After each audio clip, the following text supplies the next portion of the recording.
Hi, everybody. Welcome to Book Club. I'm Rebecca, and this is November 12th of 2023, and we have a really exciting book to talk about today. We have a few slides to begin with. We always start with our mission statement. I, again, forgot to ask anybody to read the statement, so I'm just going to do it myself. We always do this at the beginning. The Good Book Club mission statement. The Good Book Club was created to bring together nuanced Mormons, post-Mormons, and others with a shared interest in Mormonism. We are introspective, critical thinkers seeking to learn, connect, and build relationships through the catalyst of literature. We welcome all who are searching for a safe space to share authentic thoughts, feelings, and ideas through open dialogue and shared experiences relative to Mormon culture. As we deconstruct previous beliefs, we encourage all to find happiness in the process of discovering new religious ideologies, spirituality, and life philosophies. So if you're new today to our book club, this is kind of our overarching statement and the goal for all of us. We'll talk about a few upcoming events for the book club before we get to our main discussion. We have some other reading opportunities. Let me grab my stack of books here. We have Vengeance is Mine that we've been working on pretty much all summer. And finally, this is part of the Mormon Stories Book Club that I helped John DeLynn run. We're going to be talking about this in a live discussion with the author, one of the authors, Barbara Jones Brown. This is going to be on Friday, November 17th at 3 p.m. I'll be putting the link in the Facebook, our book club page. You can also go onto the Mormon Stories Book Club page and find it there so that you can participate. It's going to be really, really fun. I get to be in studio, so it's going to be great. So that's one book. Let's see what else we have. Trauma Bonded is another book that we've kind of been reading on the back burner. We're going to have the wonderful author Sarah on eventually, pretty soon. So if you haven't had a chance to pick that one up, grab it, put it on your reading list, kind of a back burner type book. We also have another book like that, which is Navigating on Black Ice by the wonderful John Hanson. And we will be having him on also. So that's another book to just grab and kind of have there in your reading arsenal. And then we also have, I happen to have a copy of this one, Letting Go by the amazing Lisa Hosler. Landon and I were able to have lunch with Lisa yesterday. We were going to have her on Mormonish podcast. And she's also, I think, going to pop in and talk to the book club. But this is a really good book. If you haven't had a chance to pick this up, you can find this on Amazon too. And we'll be chatting with her at some point. So Letting Go, really good. Our next book coming up is the wonderful Happiness Hypothesis. I'm so excited to be reading this one. We have Joel, who's going to be our discussion leader, and we're going to be having a little preview from Joel later on, probably after the discussion. We'll be talking a little more about this, but this is our book for December. So make sure you go out and get a copy of that. Whew, I think we covered all the books. Now we're to the book we're talking about today, The Immense World. This is such a different book. And a lot of us have said we love book club because it makes you read things that you probably wouldn't necessarily even think about picking up. I think I heard Jackie say that. So we are really excited that the book club gives us the opportunity to read things that maybe are out of our paradigm and we can learn so much. So we have Louanne leading today, and we're going to turn everything over to her right now to talk about An Immense World. Okay, here we go. Here we go. Okay. This is another book that is full of endless detail. And I just needed another attempt to tackle how do you have a discussion when the detail is so small, you probably don't want to bring up each detail. So this time I'm dividing the discussion into two elements. One is that we will explore the ideas of the book by answering questions. And the other is that we will experience the book by watching videos that summarize some of the detail. I think that when it's all over, it'll feel somewhat unsatisfying because An Immense World is more thought and more beauty than this short time allows. Despite this, let's do our best. So we'll start with a video by Ed Yong, number 1.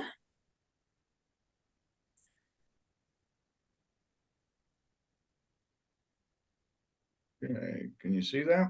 Yes. We obviously taste with our tongues, but a catfish is essentially a swimming tongue. It has taste buds all over its skin. If you put little pieces of food near the flank of a catfish, it will Blow be it able up. to taste it and turn around and snap it up.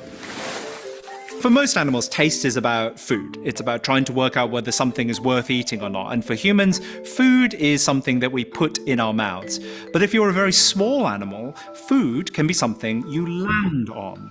And which is why for many insects, taste buds are some things that are found in their feet as well as in their mouths. A fly landing on the apple that you're trying to eat can taste it just by walking on it before you put it in your mouth.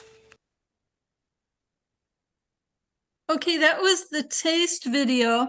It wasn't the first one I wanted, but let's go from there. So the next would be the smell video, which is numbered 7. Oh, number 7? Okay. Yes. Number 7. And it should have smell in the title.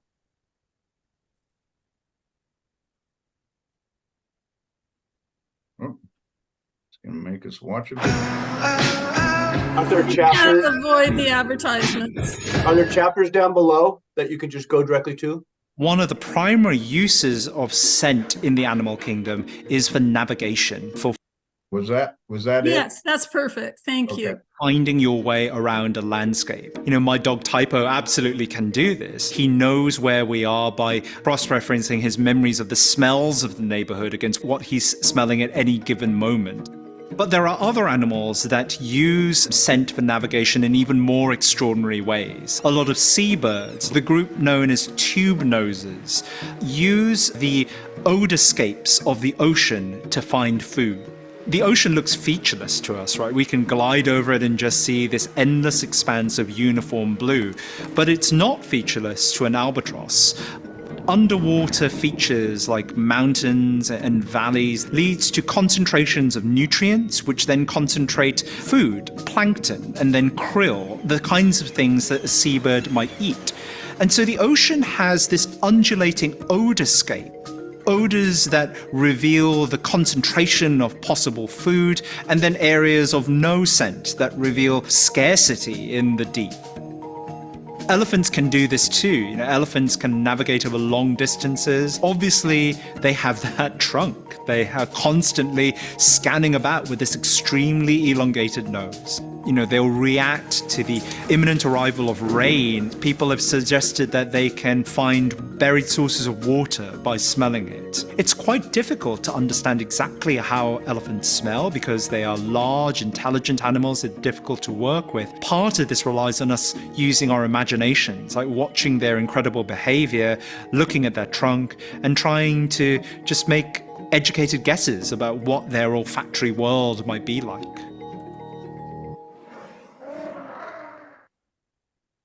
And the next one is sight. That would be labeled number 4.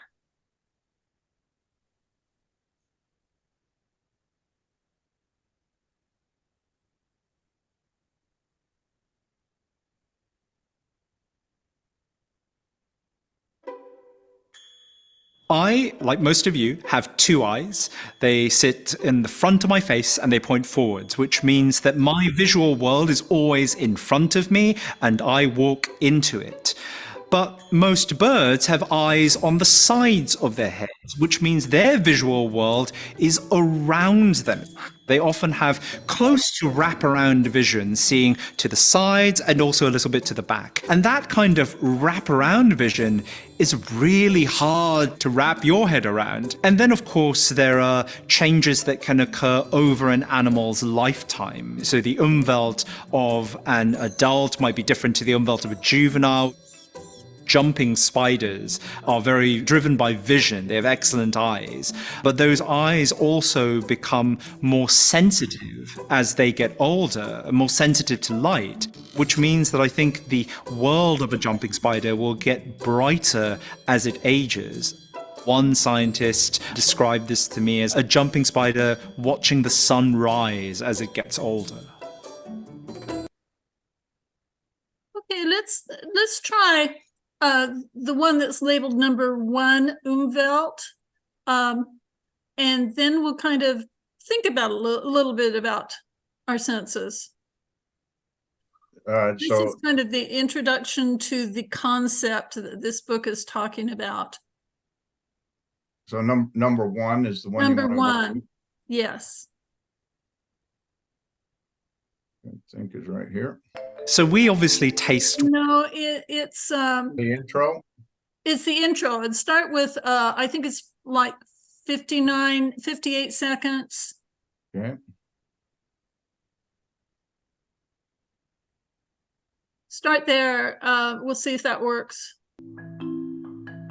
So the word Umwelt was popularized and defined by a German zoologist named Jakob von Uexküll in the early 20th century. It comes from the German word for environment, but he meant the animal's sensory environment. And that's the specific set of sights, smells, textures, and sounds that that animal has access to, and that another animal might not.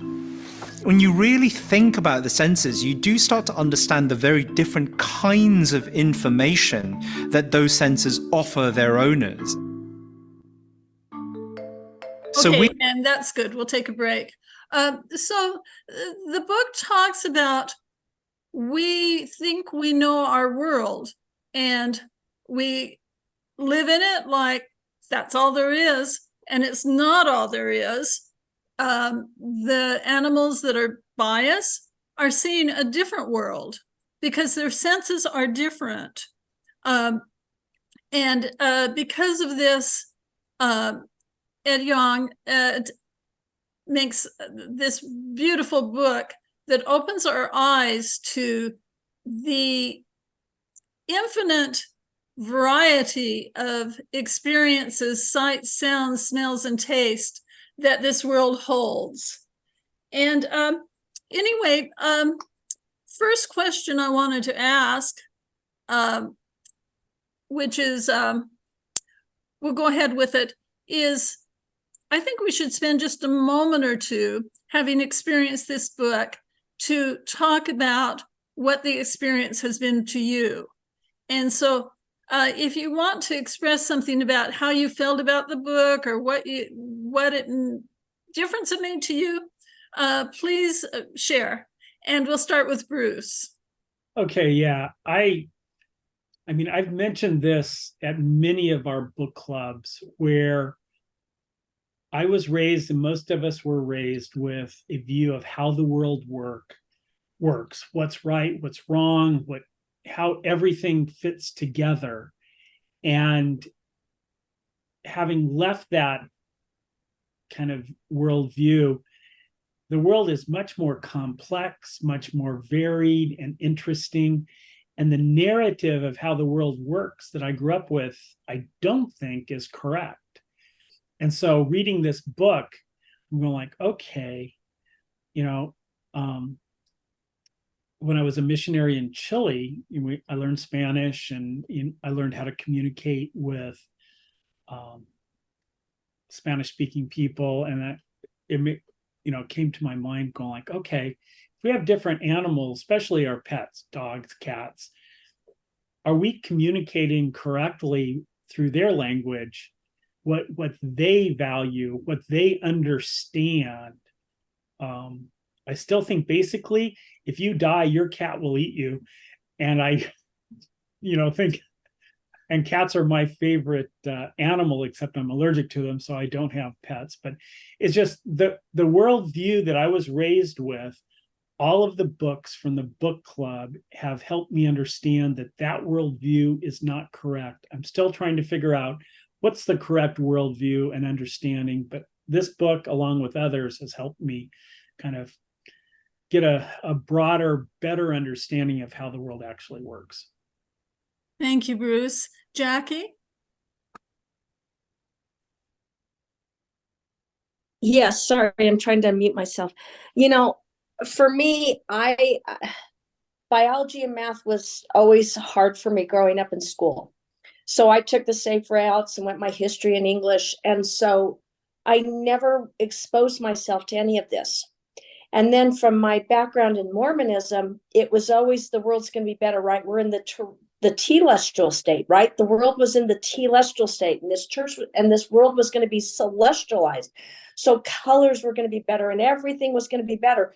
So I lived in this world, and I've always loved nature. I have to have nature, and I love flowers, but it was always like, well, we're in this celestial state. And now I'm in this glorious spot of just absolutely in awe that I'm even conscious, and that I'm conscious, and I can even read a book like this, and people are understanding these other, I'm going to have to say environment. I can't say the word.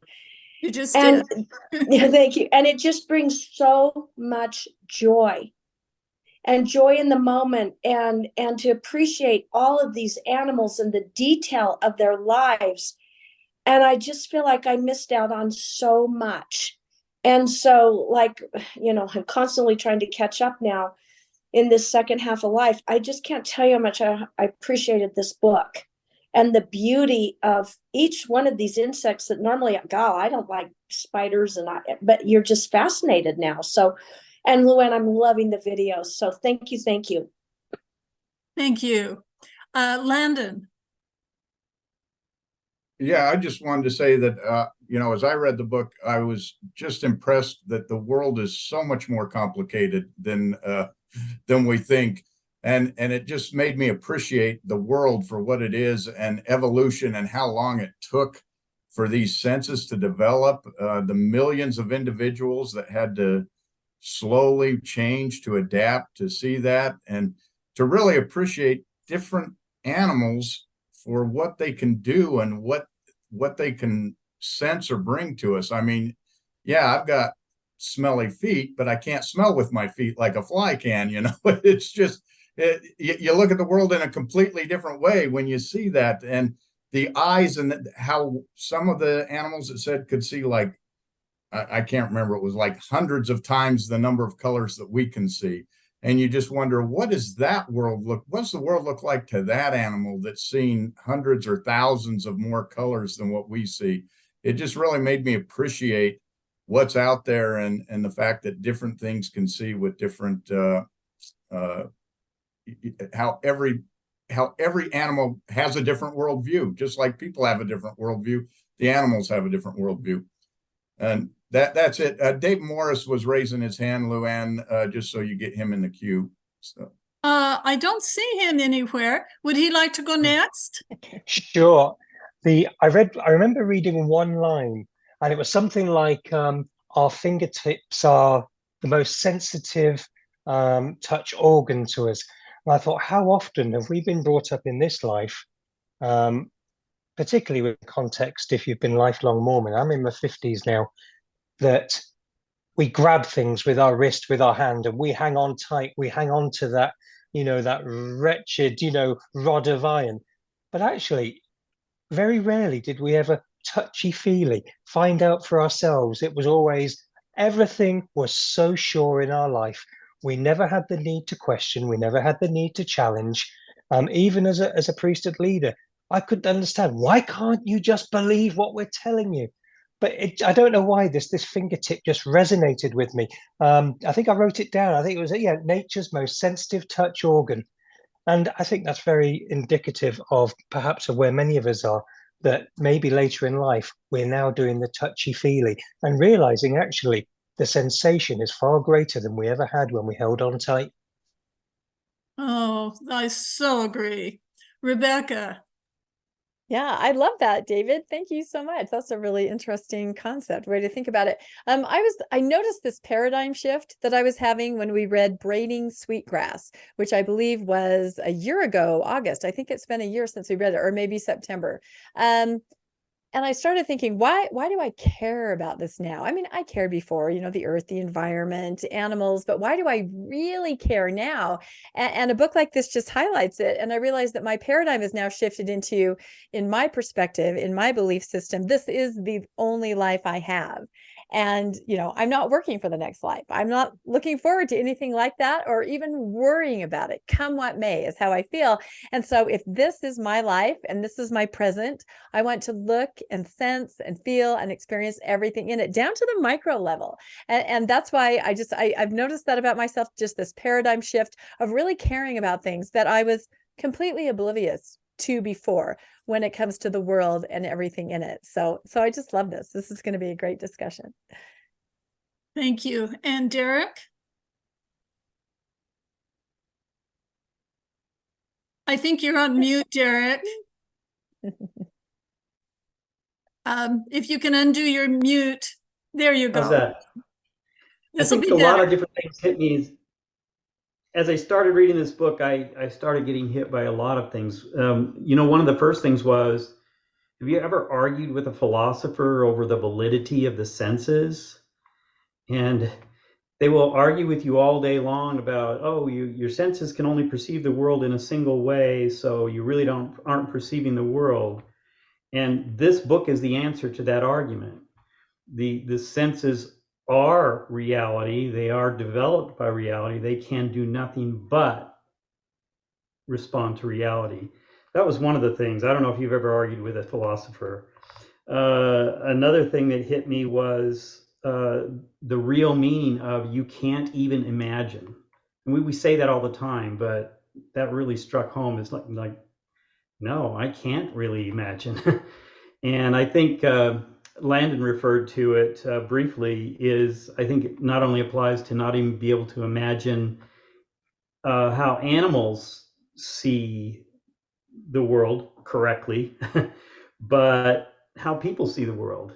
And that's hit home quite a bit is, no, I can't imagine how you feel. No, I can't imagine how you're understanding this. No, I can't imagine how you think about this. I think I'll stop there. There were a couple other points, but they'll probably come up. Okay, and you're welcome to contribute them at that point or anytime. That actually did lead into, well, go ahead. Jerry first, you next. And then we'll go on to the next question. Don't forget that you're muted. It is okay. One thing, I grew up in Cedar City, Utah, where everything was like 99% Mormon, and I was not Mormon, but just because of the environment, I absorbed so much Mormonism, and evolution was like a dirty word. And it took me a long time to get that out of my head, after I kind of got out of Utah. And one of the things I loved about this book was how many times he references how these senses develop through evolution. I just found that fascinating, and sometimes he would say that a particular animal or a particular sense would be evolved and then selected and then die out and then evolved another time. I just thought that the discussion of evolution was really fascinating. And the other thing that I was struck by was all these different animals have their sensory environment and how much we are screwing around with them.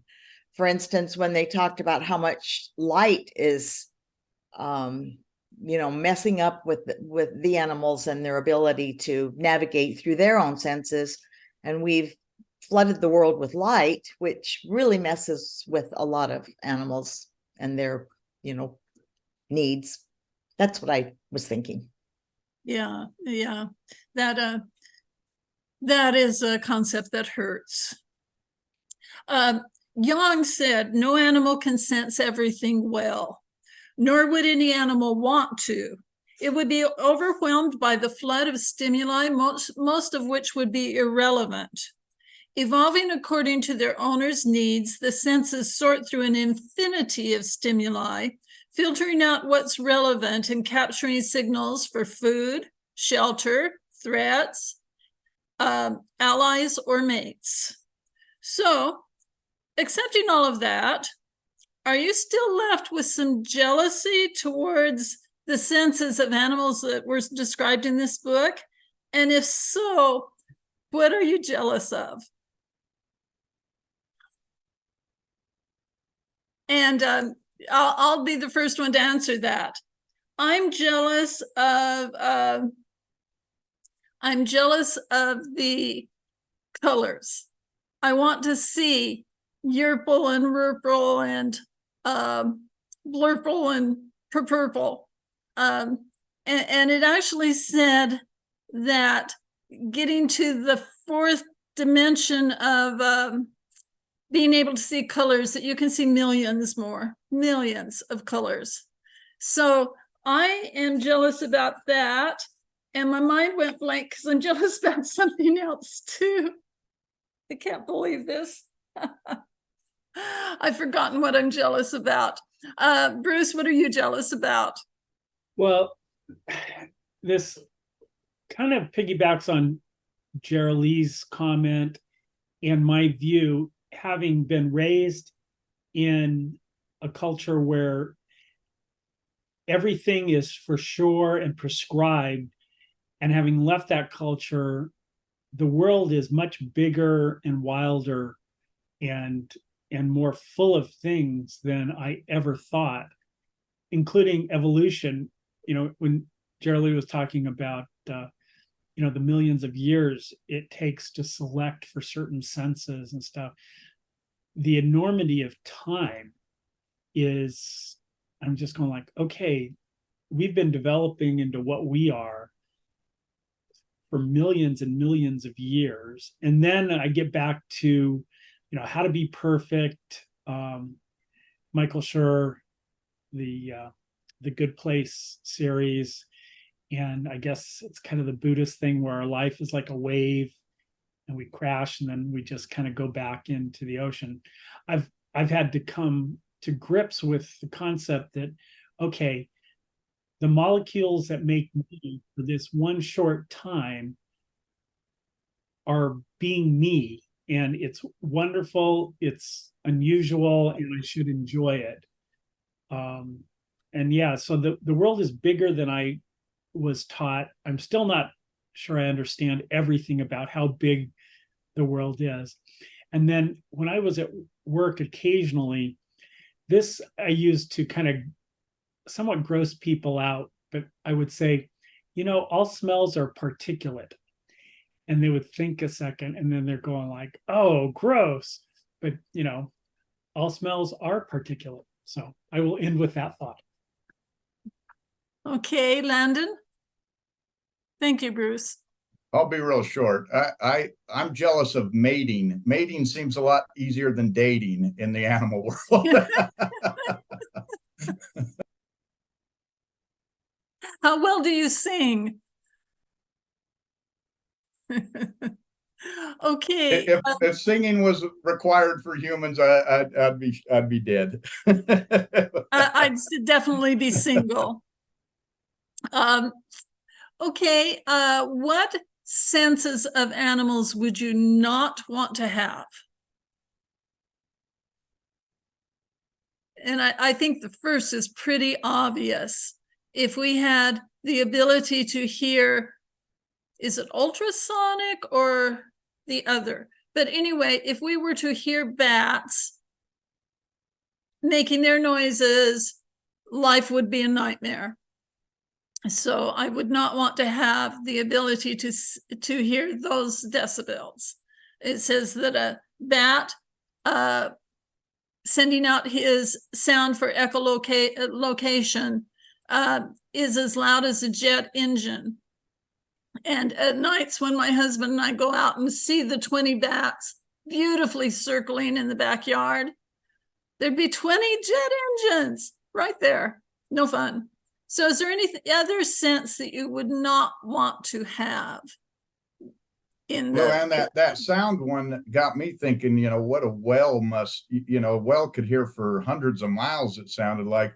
And with the oceans and the ships and all the sounds that are going on, I got to think that we just made their life really miserable with all that man-made sound that must be traveling to them. And maybe they can't hear all of it. I don't know, but you're right. That sound one would just drive you nuts if it was noisy all the time and you could hear all of those ranges. Fortunately, I'm half deaf, so I can only hear some ranges anyway. So that certainly limits it. And I've appreciated, as I've been losing some of my hearing, I've appreciated the fact how nice that is to have a range where you can actually hear across the whole range. I just had an ear test, and they told me, "Oh, you probably can't hear female voices very well." And I said, "Well, that's probably best," but because I've lost that higher range. But I definitely noticed, that when you start losing some of those senses, and Karen, you probably can talk that with your losing your sight. How when you start losing senses, you start really, it really becomes noticeable to you, and you really see what you're losing as you start to lose some of those senses that you used to have. Mm-hmm. Bruce.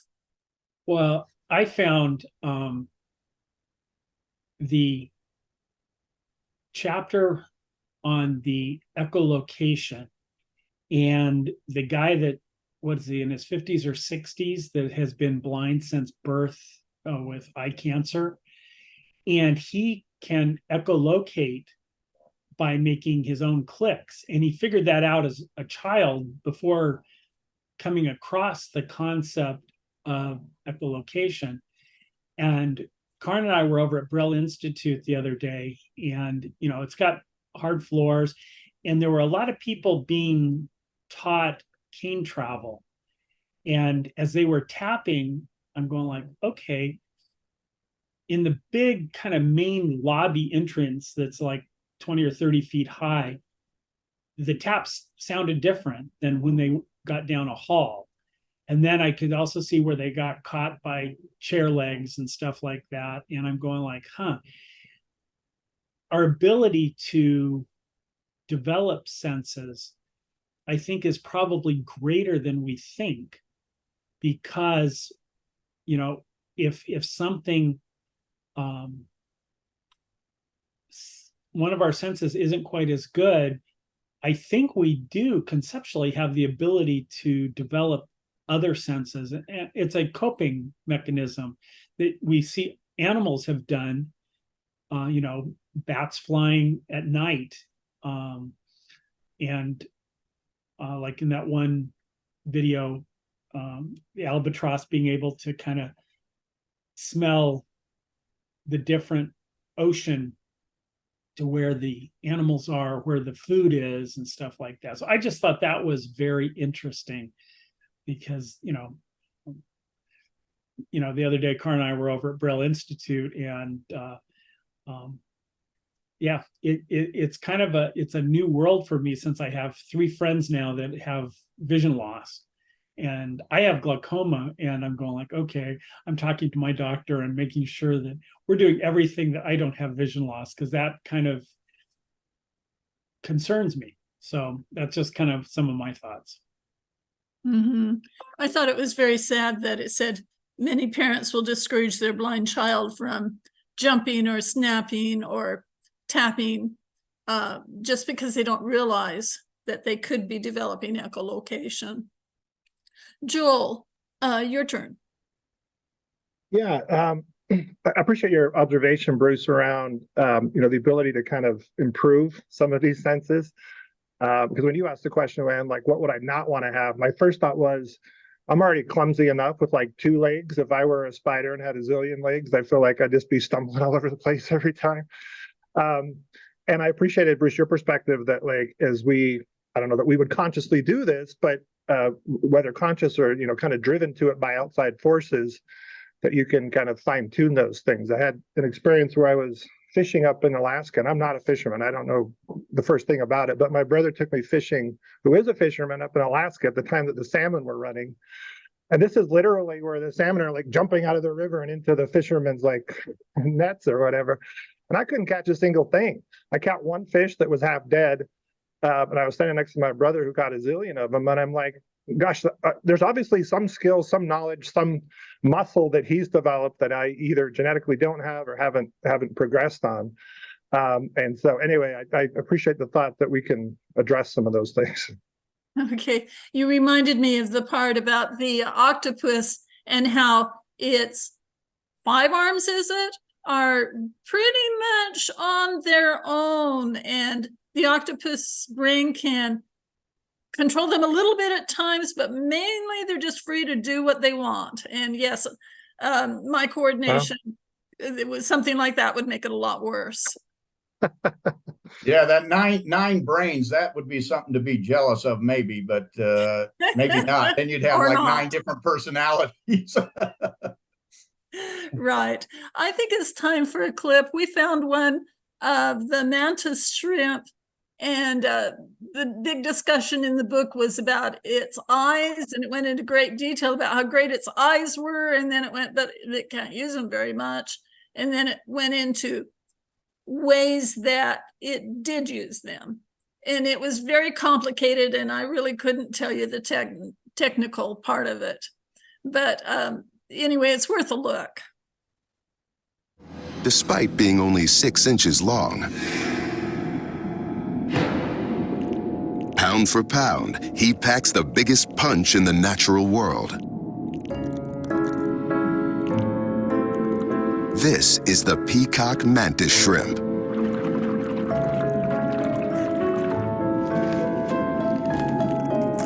He's actually neither a shrimp nor a mantis, but stomatopod just doesn't have the same ring to it.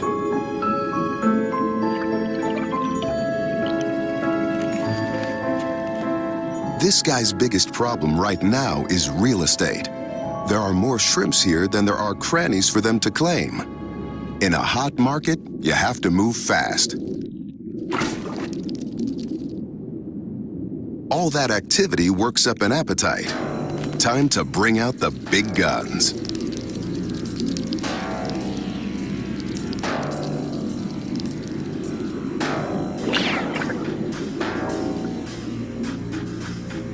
He's armed with the most sophisticated vision of any predator on Earth and the fastest strike.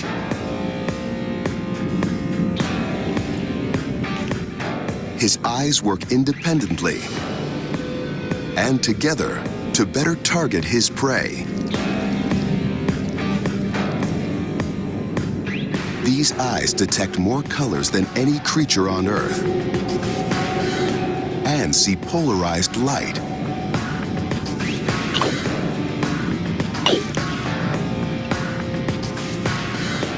He closes in on his target.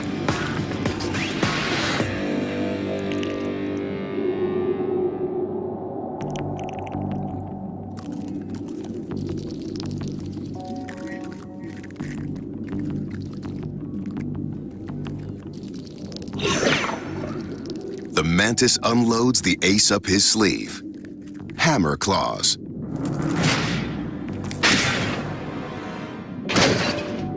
His spring-loaded clubs strike 50 times faster than we can blink.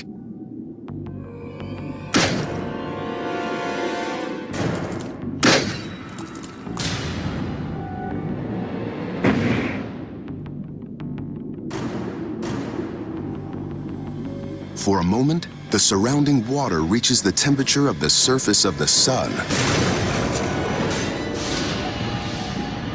You heard that right.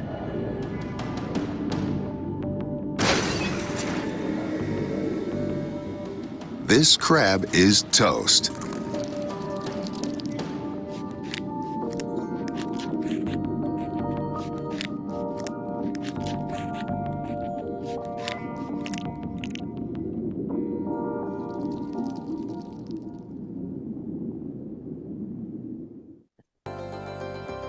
Thank you.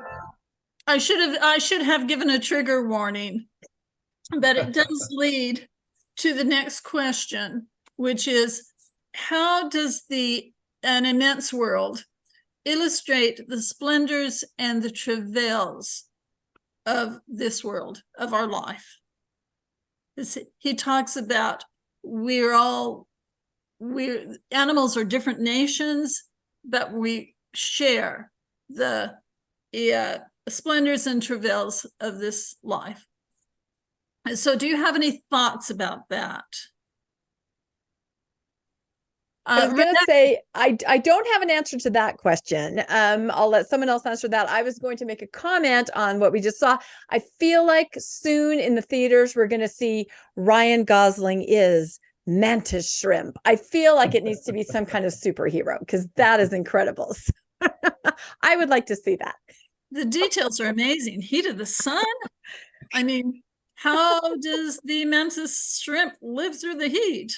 Exactly. And No, does he eat a cooked meal? I feel like it could be the new King Kong, right? Mantis shrimp. I love it. The only thing I thought about that was, at least with that kind of heat, the suffering of the crab would be short. It would be basically cooked, boiled right yes, there in the second. So yeah, sorry to digress, but I just thought that was really funny. that's So move on okay. with your question. That's okay, Bruce. Yeah, I just have a question. As we were preparing for this last week in our prep meeting, I was familiar with the mantis shrimp because on YouTube, I had looked at a video of a guy that has, there's different guys that have mantis shrimp in aquariums, and they feed them different little crabs and stuff, and then videotape them, pouncing, and they're like smashing whatever animal, and it makes a loud noise and stuff. And like with many things on YouTube, if you watch one or two videos on it, then the YouTube algorithm will feed you more and more of that. So if you happen to look up mantis shrimp, and you'll see, these guys are making constant videos, and their mantis shrimp have names, and they feed them different little aquatic creatures, and the mantis shrimp goes out and eats them and stuff. And you can go down a rabbit hole on that, but it is interesting. Everything, there's a whole kind of, I guess, symbiotic life that we all have, and we're just part of it. We get eaten also, less so now. I think, like, with our village hiking group on Friday, I did about a 3.5 mile hike. And then I went to walk yesterday, and about a mile into my walk, my knees started hurting a whole lot. So I called an Uber or a Lyft to get back home, because I'm going like, okay, I shouldn't be walking when my knees are hurting a lot. And I was thinking, okay, if I were old and in a hunter-gatherer society and my knees started hurting, I would fall behind the tribe or the band, and the wolves would get me, kind of like a circle of life, natural recycling. So that kind of stuff. I thought more about that with this book. We'd carry you, Bruce. Yeah, a lot of the book was about eating. Melissa. So I'm I'm a sensitive soul. And when I was growing up, I couldn't really watch, National Geographic, where like the lions are hunting the cute little antelope, or, it was always so hard for me to see that kind of death and that kind of, I know it's the circle of life, but it was always so hard. But then when you stop and you look at it from a circle of life perspective, where this is the species trying to continue, and sometimes baby antelopes die, and if the baby antelope didn't die, then the baby tiger would die, lion would die. And so then and so you kind of have a different perspective on it after you kind of think about it more that way, because you're like, yeah, sometimes things have to die in order for other things to live. And it's just, then a tiger might die so another animal might live. And it's just looking at it from that perspective doesn't necessarily make it easier for a sensitive soul, but it also kind of gives it a bigger, broader perspective, because, I like hermit crabs. So this poor little hermit crab's dying, but man, that mantis shrimp is cute. And if that mantis shrimp didn't live, then, what a loss that would be. And so it just gives me a different perspective for somebody who's super sensitive. Yes, I feel super sensitive too. And the concept that we eat each other hurts, but I've been doing it all my life. It reminds me of Kipling in the Jungle Book, where the law of the jungle was, you can kill to eat or you can kill to defend yourself, but nothing more. And I guess we'd make progress if it were nothing more, but it still hurts. And the other thought I wanted to say is, I think the travails of life, this book made me realize that the travails of life have a lot to do with evolution, that there is the force out there, natural selection, that works to make it so that we can defend ourselves. Landon, your turn. I was just going to say, I kind of think it's a shame that we just watch cat videos on YouTube. There should be mantis videos and fly videos and bee videos, because once you understand how they work, it's like, oh, now I want to watch them and see. I'd like to see that creature with the electric field and see how it's actually moving through its environment and stuff. I think there's probably a lot of really interesting videos out there if we know what we're looking for. And I think this book kind of pointed that out to me. Yes. Let's see. We have Charlie.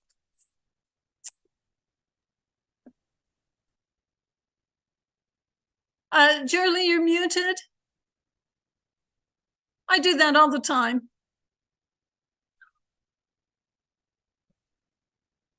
Try a little harder. You clicked it. Good job. Okay. Thank you. When the manta spray it said it was striking 50 times faster than a blink of the eye.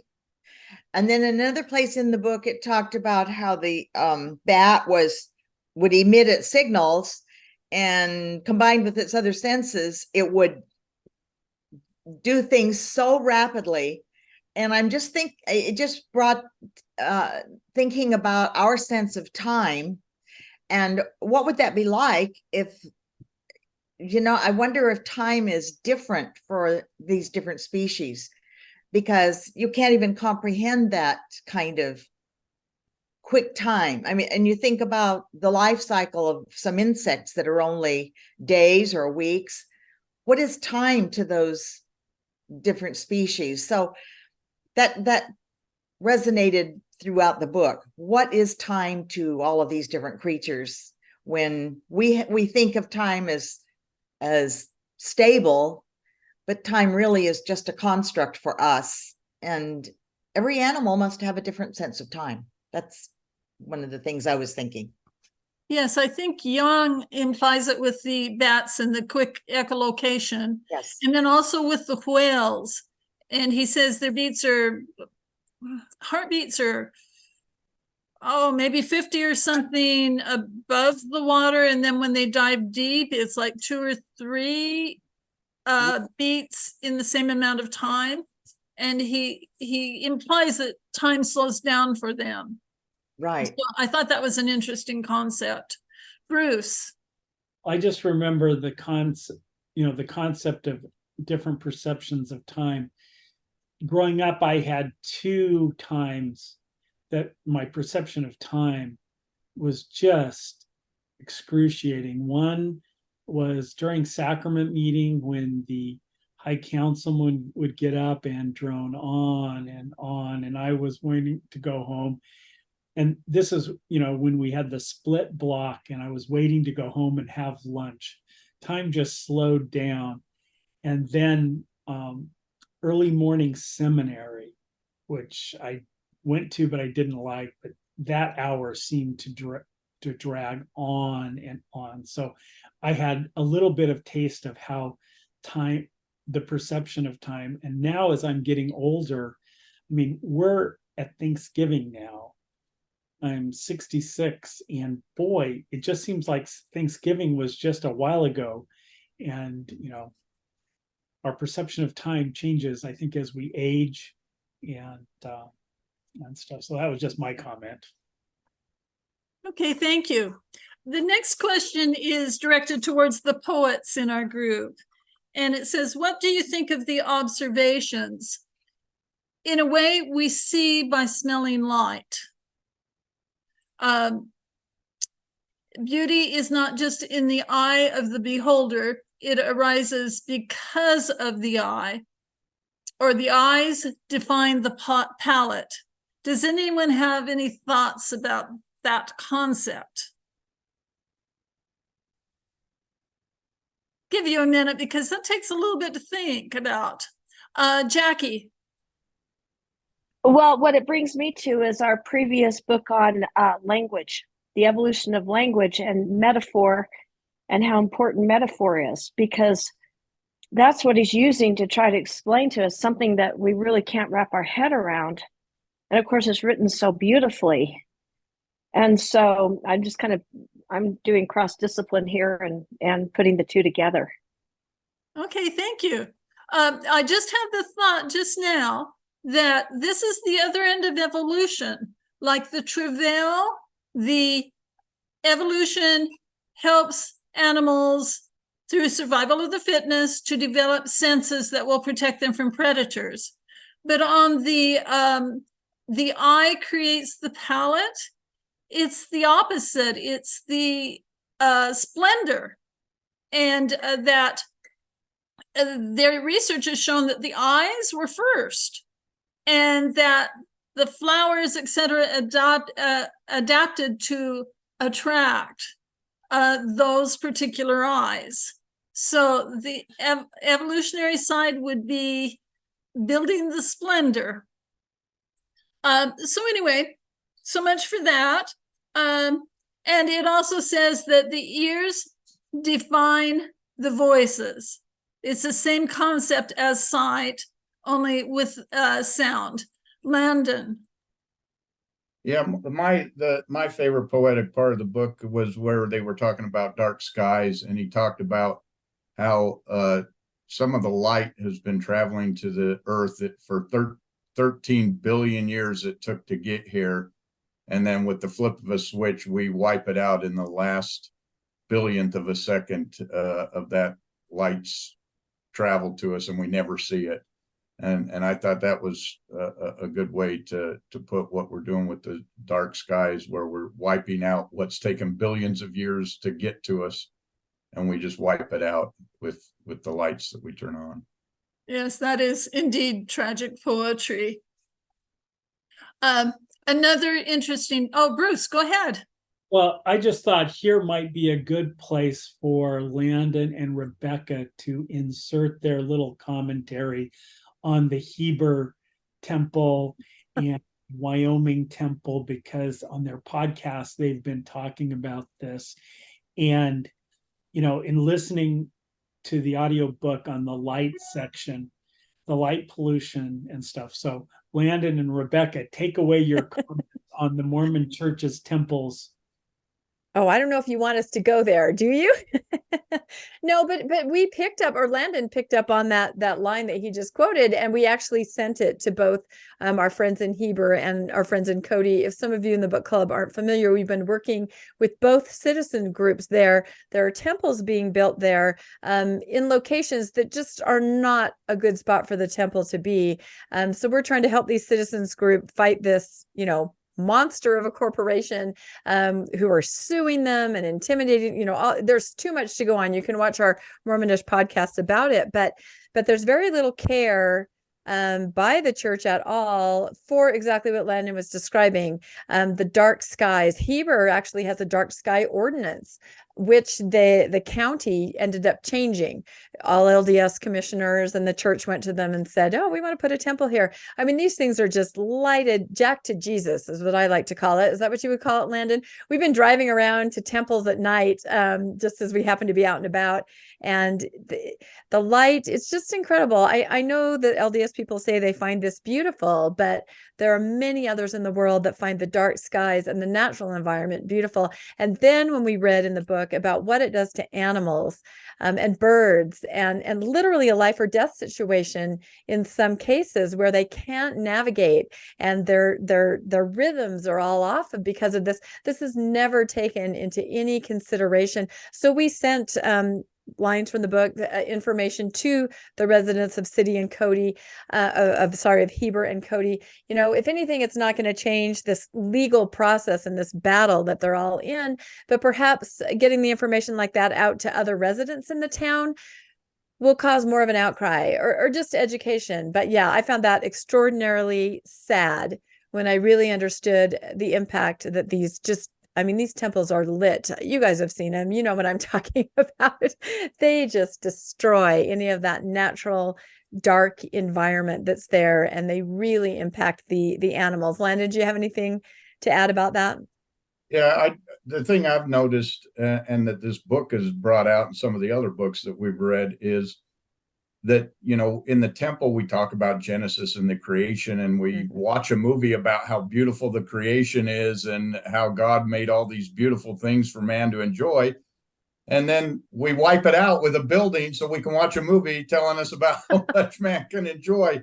It's kind of sad. And one thing I've seen is the apathy towards nature of most members of the church, that buildings and these things are more important than the very things God created to give us to enjoy. And that's the sad part. And you make that argument to them and they all go, but I feel so wonderful about the temple. And you're going, but other people feel wonderful about the creations of God, and you're wiping that out. But nobody wants to hear that, and it's kind of sad. But these books have brought about that beauty of nature so much more poignant to me, and yet I feel like they're intent on wiping that out. I mean, if you build it in the city, okay, but there's so many of light. these are towns that are small towns out in the middle of open, beautiful skies, and people vacation there for exactly that reason. And they're destroying that. They're taking that environment away.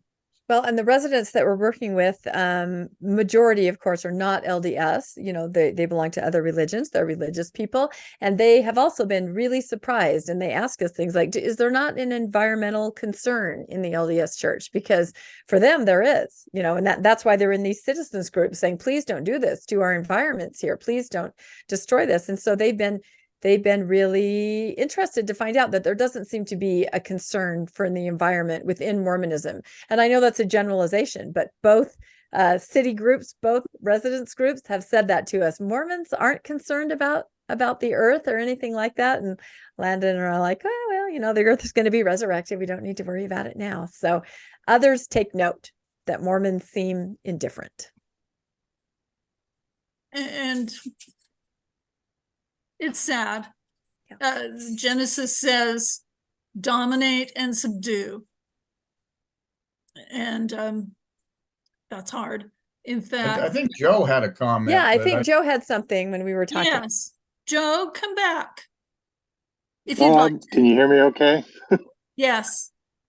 Yeah, so when you're talking about that, I remember reading an article in National Geographic, and they were talking about the struggle turtles have because they get confused by the lights and the light pollution versus the ocean. So when they try to go back to the ocean after they're born, they go the wrong way. And one of the examples they used was the Bountiful Temple, how much light pollution it provides. And I thought that was interesting that they really made a point of, yeah, this is not a good thing. So that and the display of the Twin Towers, the light beams that go up, that was another thing that they mentioned that was harmful to migrating birds who would get disoriented and lose a day when their metabolism was challenged. So let's see. I had the question, how can we as individuals keep the quiet and preserve the dark? And we've already talked about the need, but what are the personal costs involved in doing this? And one thing mentioned in a video, I think, is shoes. Our shoes come from China. What would we give up if we were to go back to our more quiet and darker world?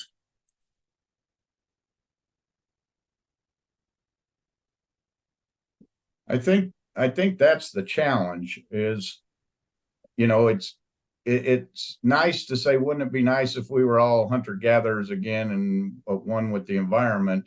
But the reality is a majority of us wouldn't be here if that was the case, because it's these same innovations that allow the agriculture and the other things that allow such a large population to exist in the first place. So really the challenge is, you know, what can we give up?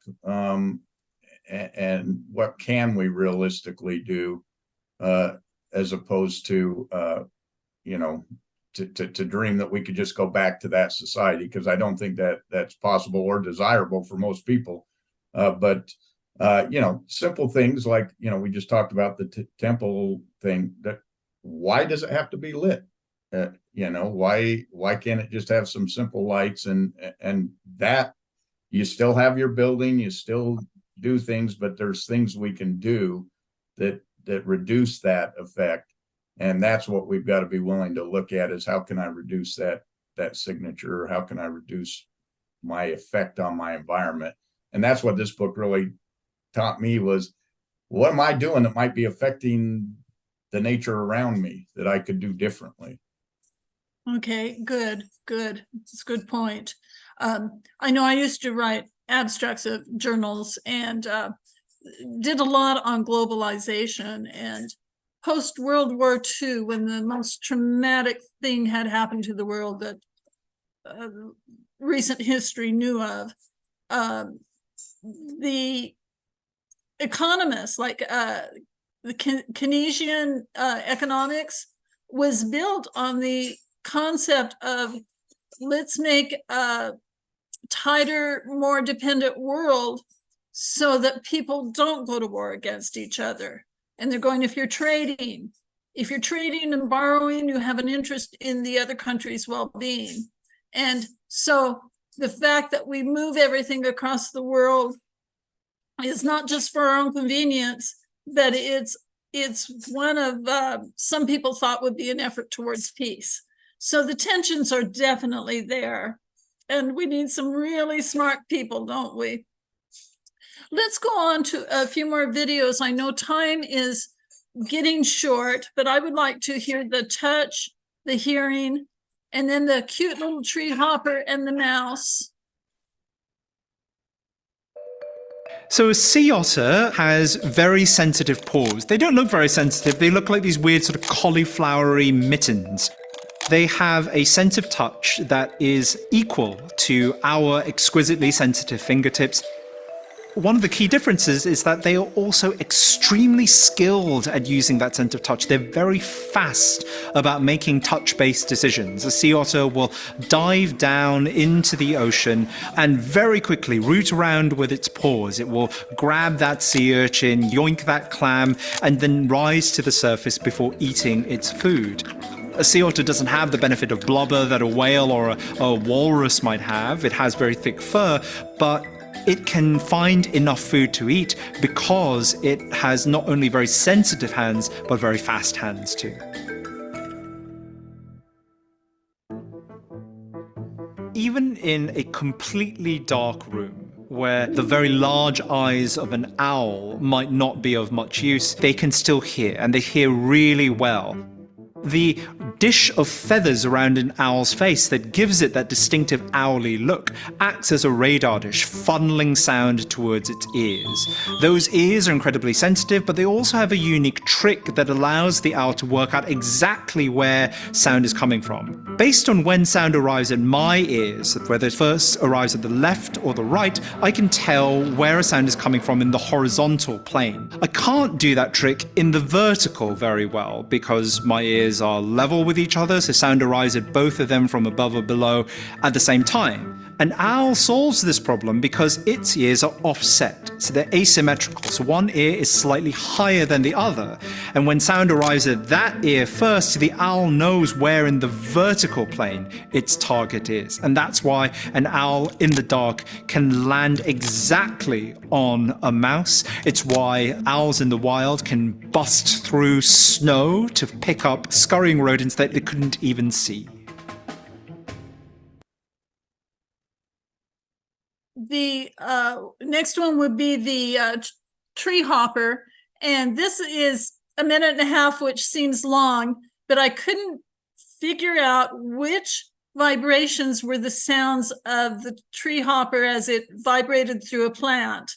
And all of them might be, but as you look at it, if you kind of try to figure out the movements to the sound, I'm quite sure the barking sound is the tree hopper, but there are other sounds, and there's a undulating sound that I think is the tree hopper too, and maybe the others. So can you find that, Brennan? The cute little tree hopper.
That was the other sense that I was jealous of, was being able to hear the vibrations that are going through plants. Now, the other one is the mouse songs. It's just a short clip that think bird songs, think mouse songs, think love serenades.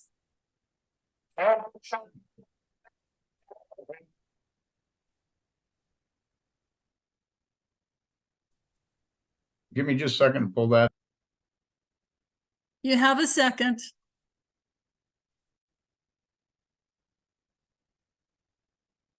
Any thoughts while he's doing it? What was your reaction to the tree hopper? Anyone have anything to say?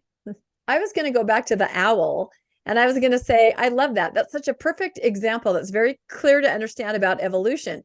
The owls that had ears that were together, they all couldn't find food or they got eaten by predators. One owl has an ear that's a little, and then that eventually becomes what all owls have. And that's what allows you to survive. To me, little things like that, it exactly explains how we all evolved and what works. So I love that example. Thank you. Geraldine. I just had a funny thought that you see science fiction movies where these humanoid looking creatures come along. You wonder why the artists don't explore some of these creatures for their ideas about what another interplanetary being would look like. I mean, that little guy was so bizarre looking, and would that be the kind of creature that would come from outer space? Anyway, that's all. Yeah, we don't need aliens. We have them here. Joel. Just going back to the owl example that you talked about, Rebecca, it's interesting to me because there are a lot of people I know, and this is not a criticism, who would look at that and say, wow, that is evidence of a divine creator who made the owl like that, as opposed to, wow, you can see how over millions of years that bird developed that ability because it adds some, advantage to them. If you haven't already read it, imagine most of you have. There's a book called The Magic of Reality by Dawkins that I love for a few reasons. It looks at a whole bunch of things that people attribute to being divinely magical, and it sort of shows maybe why they're not divine, but also then provides examples of amazing things that the earth itself creates, right? So rather than having to attribute all this amazing stuff to a god, why can't we just celebrate the fact that evolution itself is amazing and mind-blowing in its own right? Good points. Thank you. Okay, I think we're ready. Yeah, I just want to add before we do that, add on to Joel. When we went up to Cody to visit them, on the way back, we stopped at a museum in Thermopolis, Wyoming, of all places. It looks like a warehouse before you go in, but it's one of the best museums on natural history. And as we walked through there, it literally sat and showed you from the development of and the evolution from, single cells, and you could literally see each little evolved section come out and then pass on to the next thing and the next thing over the millions of years that 3 billion years since life started. But of course, it was single cell for like 1 billion of that. But you could really see the evolution. And so, yeah, I know. Because I kind of said the same thing as Joel said, oh, God created this. There had to be a divine creator. There had to be a plan. But you can literally see the piece evolve slowly over time, over millions of years. You see each of these pieces, and it's just incredible when we saw that to just go, wow, you can literally see it in the fossil records as it grew. So that was pretty awesome. So I'll go ahead and play this then. Thank you. And thank you for your thought. More informed of what to look for and how to study the mechanisms of autism in a mouse. And so we're trying to test the limits of the mouse vocalization system as a model to understand human vocal behavior. So that's one reason why I think it's important. The second is, I think it's just important to understand the biology of the animals around us. It helps us understand nature a lot better and get a better appreciation of it and of our own selves.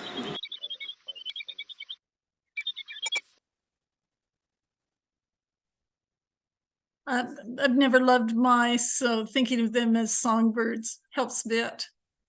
Rebecca. Oops. Yeah, I was gonna. That was cute. I do hate mice, but that was cute. I was gonna say, to kind of piggyback on what Landon was saying, that museum there in Thermopolis did make it very clear. It was definitely set up to take you on a journey to show you how the world worked and evolved. And I compare that to the time about 1.5 years ago that we all went to the BYU Bean Museum. There actually is a museum near campus, and they try to have some presentations on evolution and natural history. First of all, they have plaques all over the museum that says the church has no stance on evolution. They have all these quotes, which is hilarious to me. They're big plaques. They want to make sure everybody understands that. But instead of presenting things very clearly, they do have, bones and fossils and things. And I think this is on purpose. They do not have them presented in any way where you could make a clear line or arrive at any kind of determination or conclusion.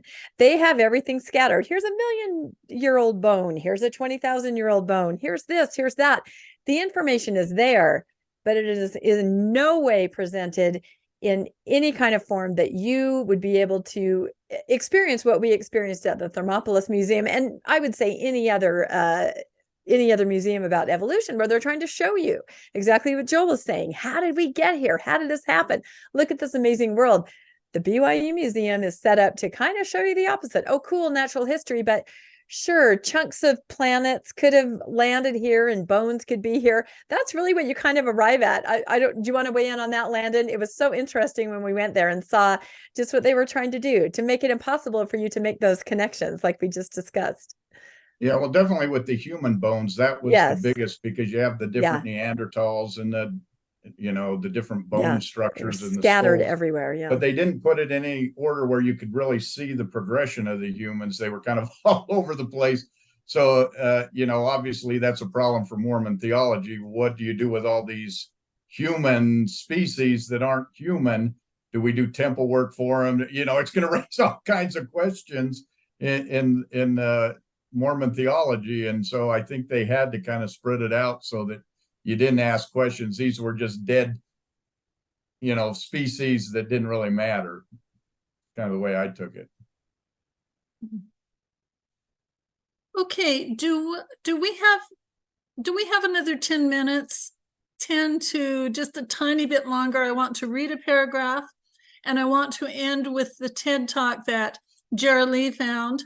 I think it's a good way to sum up what we've been through. And so we'll do it and try to be efficient at it. This is, as Ed Yong is kind of summing up the book, and he says, the majesty of nature can be found in the wilds of perception. He's saying that national parks are always grandeur, but that we don't need that in every park. So they can be found in the wilds of perception, the sensory spaces that lie outside of our Umwelt and within those of other animals. To perceive the world through other senses is to find splendor and familiarity and the sacred in the mundane. Wonders exist in a backyard garden where bees take the measure of a flower's electric fields. Leafhoppers send vibrational melodies through the stems of plants, and birds behold the hidden palettes of rupels and grouples. I have found the sublime watching tetrachromatic starlings gathering in the trees outside and playing sniffing games with my dog Typo. Wilderness is not distant. We are continually immersed in it. It is there for us to imagine, to savor, and to protect. So we will end with a kind of a long clip of TED Talk that helps sum this up also, even better.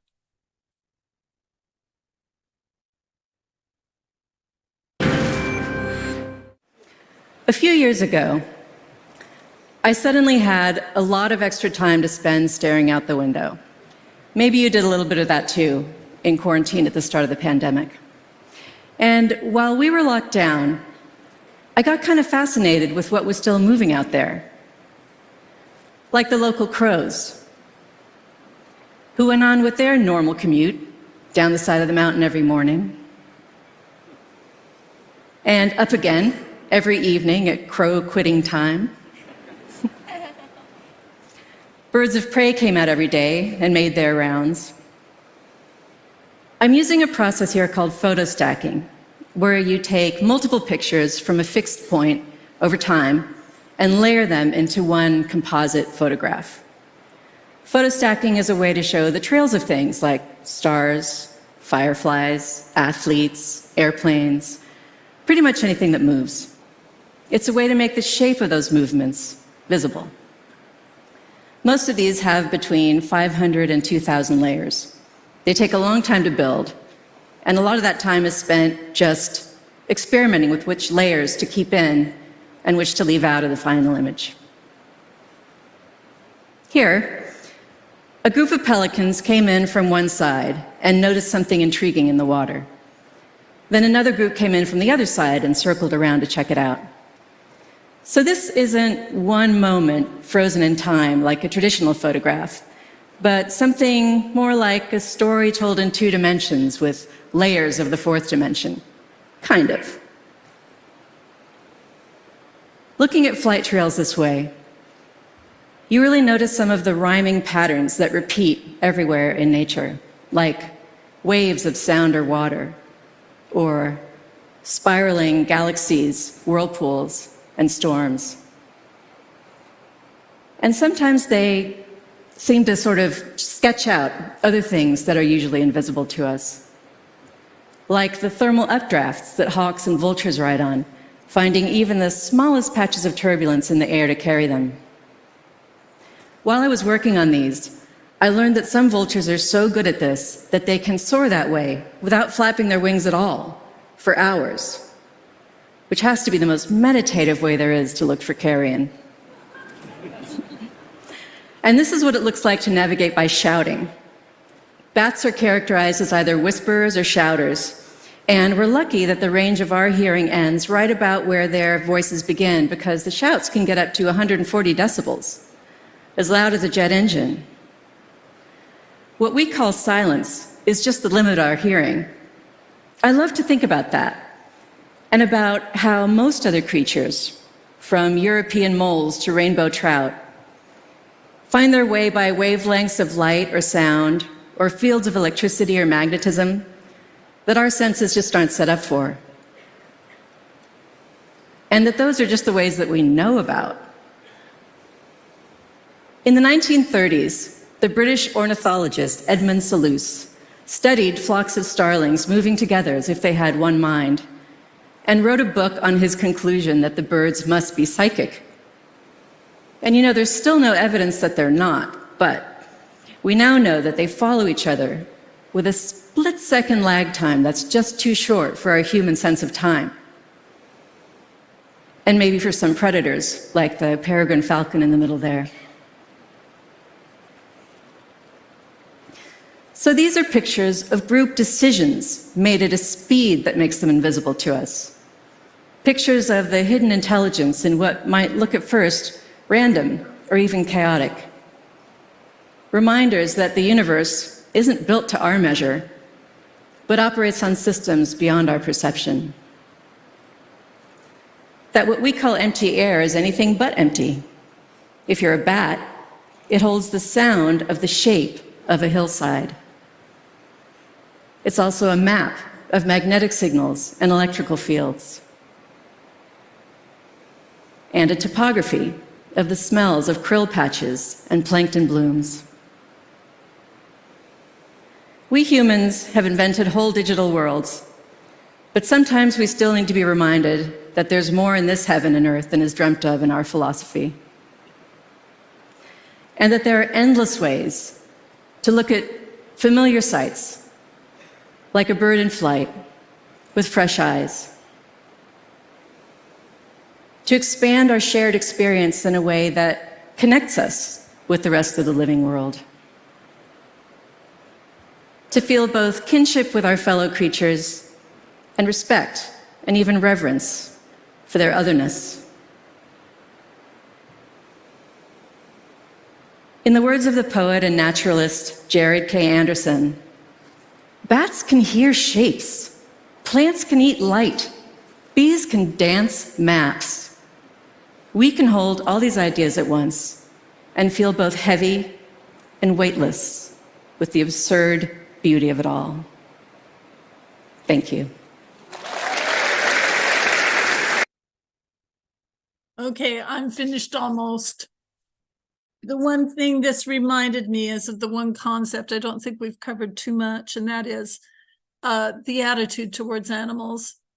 And we've covered it in a way, but Ed Yong says, they move finished and complete, gifted with extensions of the senses we have lost or never obtained, living by voices we shall never hear, wrote American naturalist Henry Beston. They are not brethren, they are not underlings. They are other nations, caught with ourselves in the net of life, fellow prisoners in the splendor and the travail of earth. And with that, we're done. Thank you. Thank you so much, Louanne. Oh my goodness. We love it when Louanne is a presenter for us. And we referred to the book we did on language a few months ago. Louanne led that one too. She's been prolific in the book club and we absolutely love it. So I wanted to quickly say, of course, thank you on the immense world. I wanted to let everybody know before we get to our preview that Lisa has joined us. Remember, I was talking at the top of the program about the book Letting Go. So hi, Lisa. Do you want to unmute for just a second? This is our author of Letting Go. Welcome. Thank you so much for joining us today. Hi, thanks. Yeah, we're really, excited. I didn't read this book, but when I saw the post on Facebook, it looked so fascinating. Yeah. And so I wanted to just hear the discussion and enjoy, what little I could learn from it.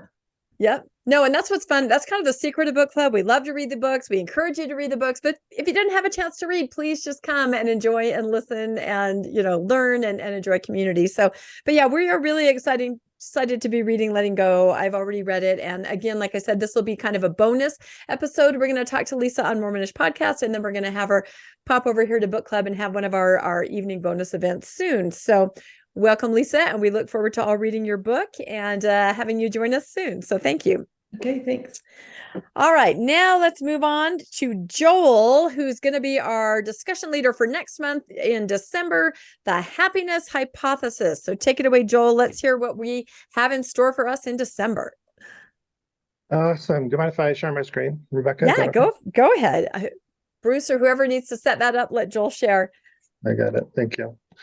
Yeah, thanks again, Louanne. You always do such a great job, really thoughtful and well prepared. I always enjoy when you facilitate. Thank you. So the December book is going to be, as Rebecca mentioned, the happiness hypothesis, and it tries to answer the age-old question of like, what is happiness and how do you find it? And I know that my perspective is that in some form or fashion, that is the quest that everybody from all walks of life really try to find in life, right? Is to try and address that question. I'm worried a little bit that we might overcomplicate it, because when I was driving on I-15 the other day, I saw the answer and I didn't even realize it, that Amazon apparently is a source of happiness. So I'm grateful to know that. So there's a couple, we'll talk more about as a group, how he actually answers the question of happiness and how we achieve it.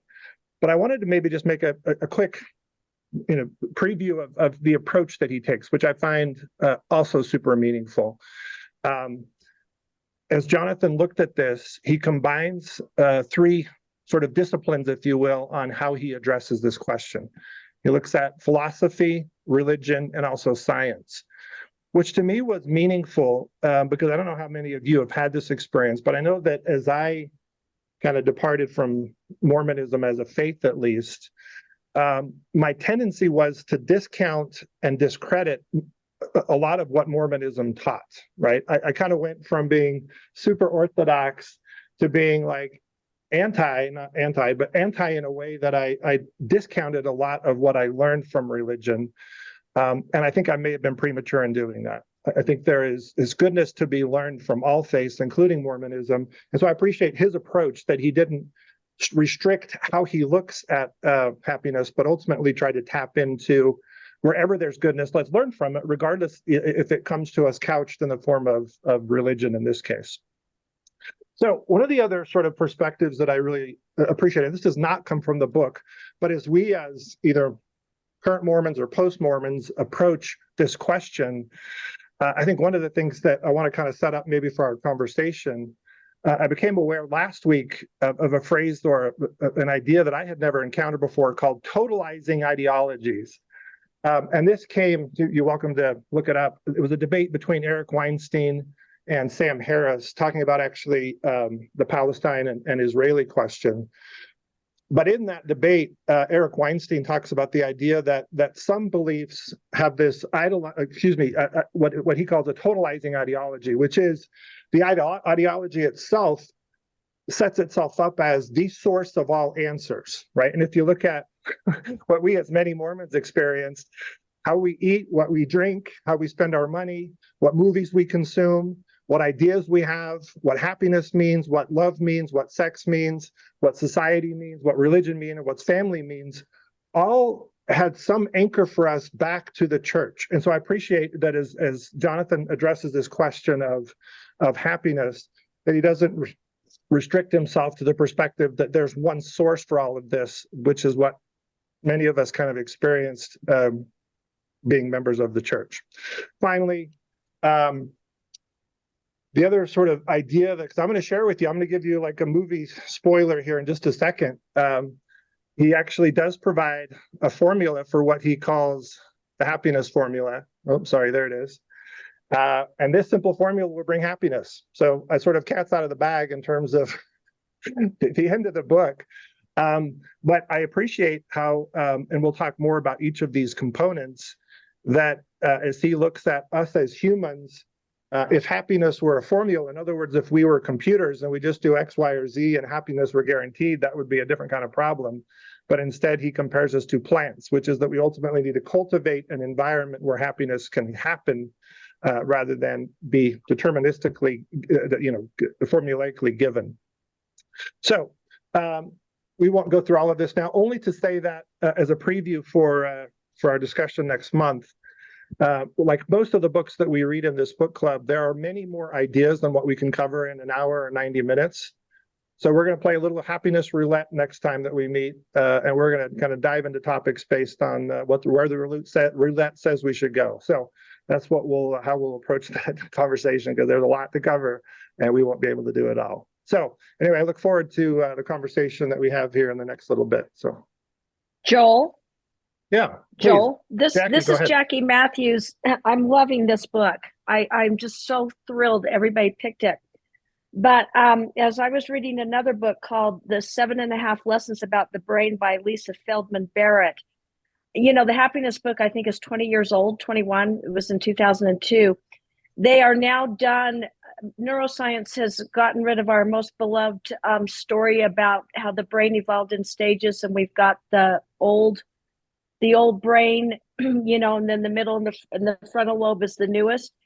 It's now like it got processed at different lengths. I'm not good enough at understanding it, but I want to head you up on that because I don't think it throws out where we store our different memory issues, but they didn't evolve bottom to the top up.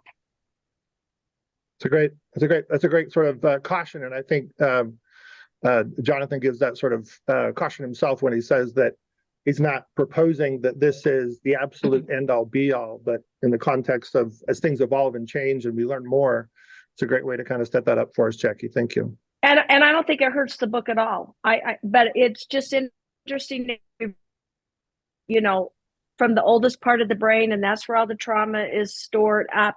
Trauma is still stored in that part of the brain, but it doesn't mean it's the oldest. So again, we go back to the evolution of language and the metaphor, and we created a metaphor that neuroscience changed. So I'm glad you're taking it on. You're smarter than I am, and I'm let all you guys figure it out. Well, that's the beauty of a book club, right? Is that all of you smart people are going to contribute, hopefully. And so look forward to the conversation. So thank you. Oh, thank you so much, Joel. I'm really excited about this book now. Everybody make sure you get it. It is on Audible too. I know a lot of us like to just, you know, because we have so many books that we're trying to get through, that Audible is a good option for us. So, all right, we have a few slides to end, and then we'll move to our mix and mingle. So for anybody that is interested, we also run the Good Media Club, which is basically just a Facebook page, sometimes Instagram, and I remember, where we kind of curate other things in the media that have to do with Mormonism. For example, we saw the movie The Holdovers last night. So good. I really recommend that if anybody is just out there in the theater right now. But there's a character in it that's a Mormon kid. It's so cute. It's a very limited role, but, you know, just really funny to see how Mormons are shown. But anyway, we kind of curate Mormon media there. The Good Book Club podcast is the audio version of the book club. All of our discussions can be found anywhere that you like to listen to podcasts. And we have some going back, I think, a year and a half at least. We always lament that we didn't start recording them 3 years ago when the book club started. We can still remember some of those amazing conversations, but unfortunately not recorded. But we do have quite a number of episodes wherever you find podcasts. And then, of course, everything, as I explained at the beginning, is recorded and thrown onto our YouTube channel. It's a very tiny channel. It's just kind of for us, and most people on the outside don't find it. But if you happen to miss an episode, or maybe have just discovered the book club and would like to look back, we have a lot of episodes there on YouTube. You can search the Good Book Club for Post-Mormons, and you'll find it. If you just search the Good Book Club, you'll end up on a lot of Christian sites. So you choose what you want to do. Let's see what else. Also, Mormonish podcast. Landon and I run that, and we do tend to talk a lot about the book club on there, and we often interview book club members and all kinds of different guests. And as we discussed earlier, we're doing a lot on the different temples. We seem to have become activists in some ways, but it is kind of interesting. You can probably find something over there that you might interest you in, and that's fun to check out. And that's also in podcast form, and you can find it on YouTube just by searching Mormonish podcast. And if you're joining us like for the first time tonight and haven't been a part of the book club before, there are different ways that you can connect. You can find us on Facebook. That's primarily where we get information out and kind of talk amongst ourselves throughout the month about the book. You can search the Good Book Club and look for that logo there. Send us a request and we'll let you in to join. It's a private group. You can also, if you're not so much into social media, just send me an email at thegoodbookclub@mail.com, and I'll put you on the mailing list where you will get information about the new books, bonus events, and also the links to be able to attend via Zoom. We're also on Instagram. Landon runs that, I think, or do I? I can't remember. One of us runs it. But again, we're not so much on Instagram. I know we need to move over there. That's where everybody is, but we're kind of Facebook people. Maybe it's a generational thing. I don't know. Anyway, find us. We'd love for you to be a part of us. And if you do happen to send an email to us, our favorite next slide that's always there It often goes to spam for some reason when I reply from the mail.com. So if you send an email out, check back. I will have sent you some information. So that is the end of our book club meeting. Thank you, everybody.